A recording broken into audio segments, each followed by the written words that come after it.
So it's been a real long time coming. I wanted to do this for the longest already. But finally I got around to actually sit down and record another playthrough. Another one credit attempt. So this should then be episode 3 in a series of Let's Talk and Play horizontally scrolling shooters. And after Gradius, I of course had to tackle the other big name in this subgenre, namely R-Type. And now R-Type was only released 2 years after Gradius, but it's a huge leap in so many ways. For starters, the graphics are just like they're leaps and bounds beyond what was shown in the original Gradius. If you recall the previous episode, of course I was playing the NES version, but graphically, as far as graphical fidelity was concerned, it wasn't much of a downgrade. But you can see here, like in the attract mode, that the resolution on these graphics is quite impressive for 1986. Also, it introduced a very innovative and often copied mechanic, that being the force pod, which is a satellite that you can attach to your ship and disattach, send it out and fight along with you. And it has all sorts of interesting strategic appliances. So I'll try to show you that a little bit of that while I play the game, and I hope that I can pull off a satisfying run. Usually I can clear the first 3 stages without much of a hitch, but stage number 4, the one, interestingly enough, that's the one you see here in the attract mode. Stage 4 is one that kind of is my bane. It kind of kills me. So yeah, let's throw in my virtual quarter. I'm playing this off the PlayStation 1 compilation R-Types, which contain R-Type and R-Type 2, and it's pretty much an for as far as I can tell, an exact replica of the original arcade game. So let's go then, without further ado. Yeah, loading is only happens once in the beginning of the game. After that, it doesn't load between stages anymore, thankfully. So another innovation is the charge beam, and it's not just an innovation for as far as shooting games go, but this was a thing that wasn't done before in other genres either. So you see the charge beam also returned in games in other genres such as Mega Man. Think of the charge shot of the Mega Buster. Basically, you hold down your shot button and you can charge up your regular P shooter shots into more powerful charge blasts. Kind of taken for granted, that mechanic, but yep, this was the one that started it. And now you see that I have the basic version of the force pod out. And it's always good to just send out through these small openings and kill stuff that's ahead of you. That's a good application for it. And you know, it's this kind of thing that lends R-Type not only the reputation of being a strategic shooter, but also a memoriser, because supposedly there's only one way to tackle the different situations that the very varied stages throw at you. And I think that's not true. There's many ways to tackle them, and the cool thing about this game is actually how adaptable the force pod and its uses are. But of course, it really helps to know what's ahead, so you can sort of plan. But you know, that's not just this game. Most games actually, foreknowledge is very helpful in most games.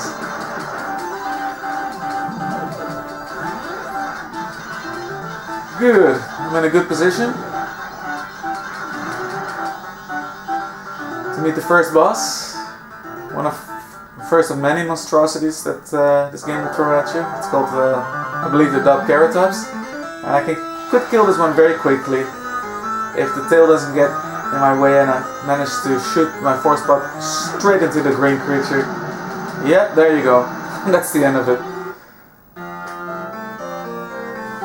And according to R-Type lore, the R9 ship that I'm piloting right now is an interdimensional fighter, meaning that what you just saw, it shifted into another dimension, namely the Bido dimension. And the Bido are the enemies in this game.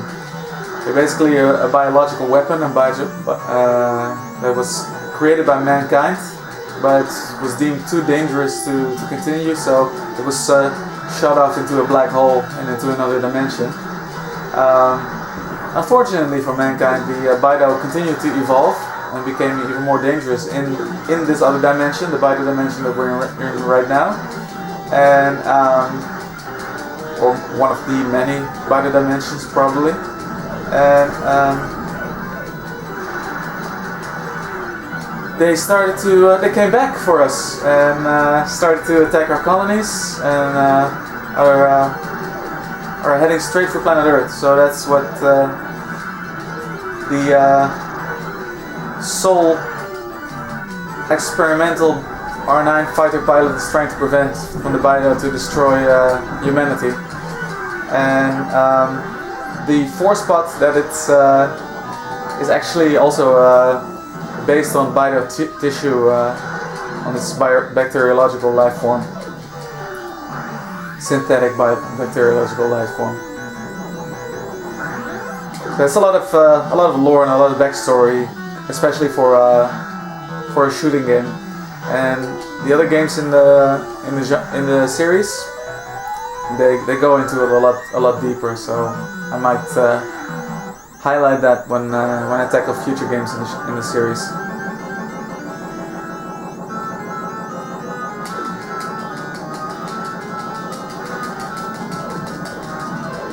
And this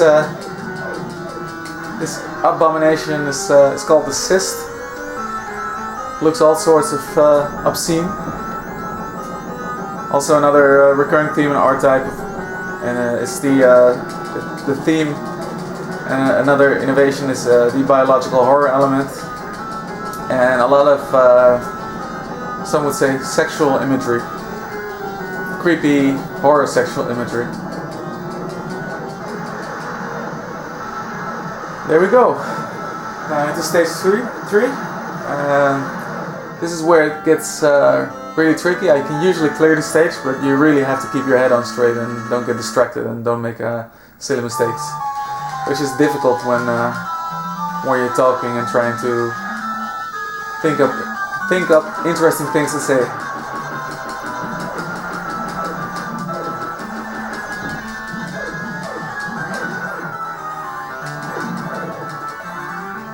Hey, I got an extra life. I got an extend.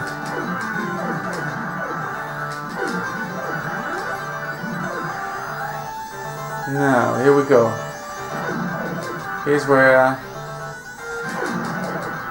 you have to really keep your head on straight.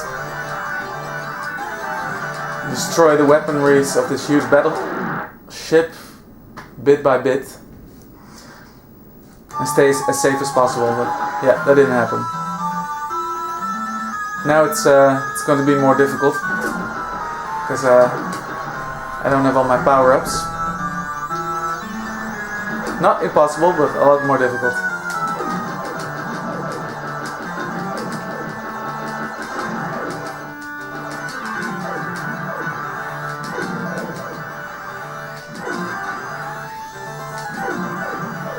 And this, of course, this stage also was copied by many other shooting games after it. It's the iconic huge battleship stage.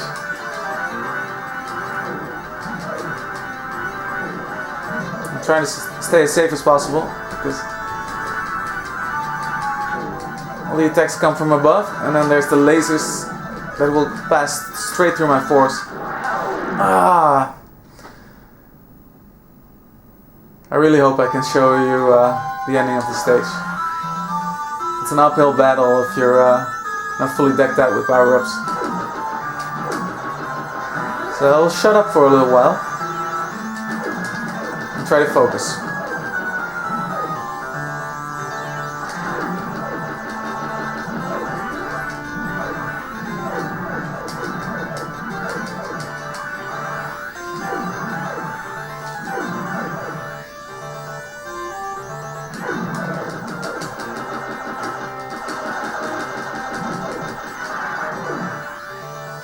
Yeah, so the red lasers will definitely pass through my my force pass shield.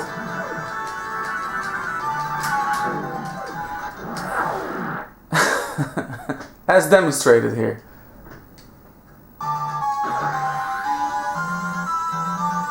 This is so crappy. So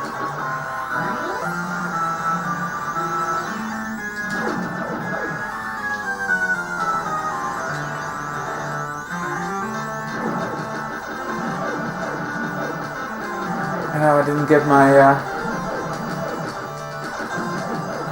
other power up, so I don't know. I have a bad feeling about this, but let's try it. I need you to root for me, root for the underdog, because I'm definitely the underdog in this situation.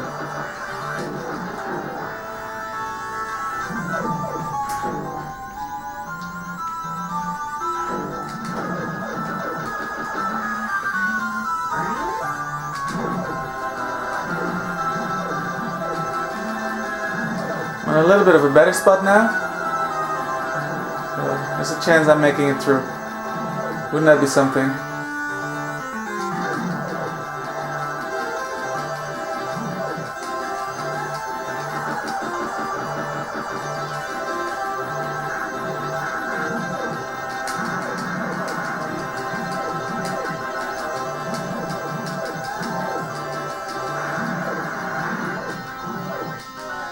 Yep.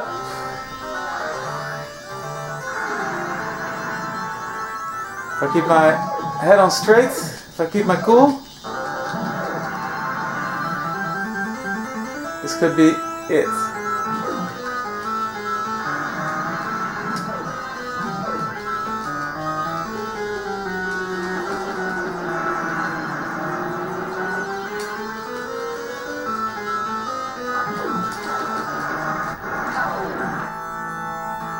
Game over. It was a nice attempt. I basically had to destroy that core over there, which could be done by firing my force pod in there, but my timing was off. I was a little bit too late. Such a shame. Could have shown you that I've had to clear stage number 3, but it was not to be. I wouldn't have survived very long in stage 4 anyway, but